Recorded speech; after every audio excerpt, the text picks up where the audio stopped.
Hello friends, welcome to NS foods. ఈరోజు మన ఈ వీడియోలో ఎంతో ఈజీగా బ్యాచిలర్స్ కూడా చేసుకునే చికెన్ కర్రీని ఎలా చేసుకోవాలో ఈ వీడియోలో తెలుసుకుందామండి. ముందుగా దీనికోసం ఒక హాఫ్ కేజీ చికెన్ని శుభ్రంగా కడిగి ఈ విధంగా పక్కకు తీసి పెట్టుకోవాలి.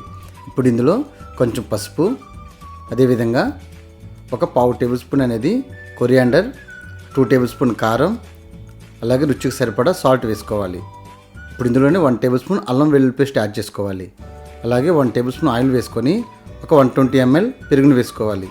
ఇలా వేసిన తర్వాత వీటి మొత్తాన్ని బాగా కలిసేలా మొత్తం కలుపుకోవాలి. ఎంత బాగా కలిపితే అంత మసాలా అనేది చికెన్కి అనేది బాగా పడుతుందండి.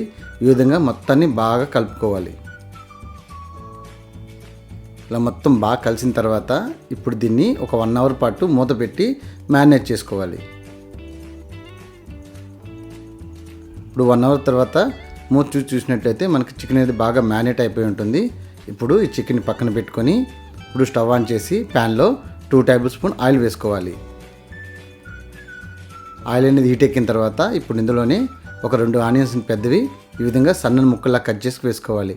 అలాగే 3 పచ్చిమిర్చిని ఇలా సన్నగా కట్ చేసుకొని వేసుకోవాలి. వీటి మొత్తాన్ని కొంచెం దోరగా వేయించుకోవాలి.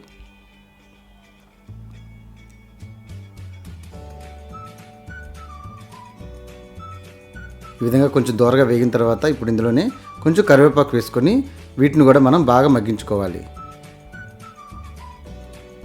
ఈ విధంగా కరివేపాకు కూడా మనకి బాగా మగ్గిపోయింది అనుకున్న తర్వాత ఇప్పుడు ఇందులో మనం ముందుగా మ్యారినేట్ చేసి పెట్టుకున్న చికెన్ చూసారా, ఆ చికెన్ మొత్తాన్ని యాడ్ చేసుకోవాలి.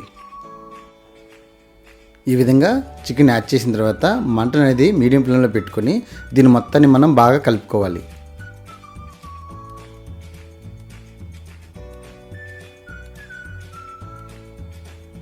మొత్తాన్ని ఈ విధంగా బాగా కలుపుకున్న తర్వాత ఇప్పుడు మంటను మీడియం ఫ్లేమ్లో ఉంచుకొని మూత పెట్టి ఒక 10 నిమిషాల పాటు మనం మీడియం ఫ్లేమ్లో కుక్ చేసుకోవాలి.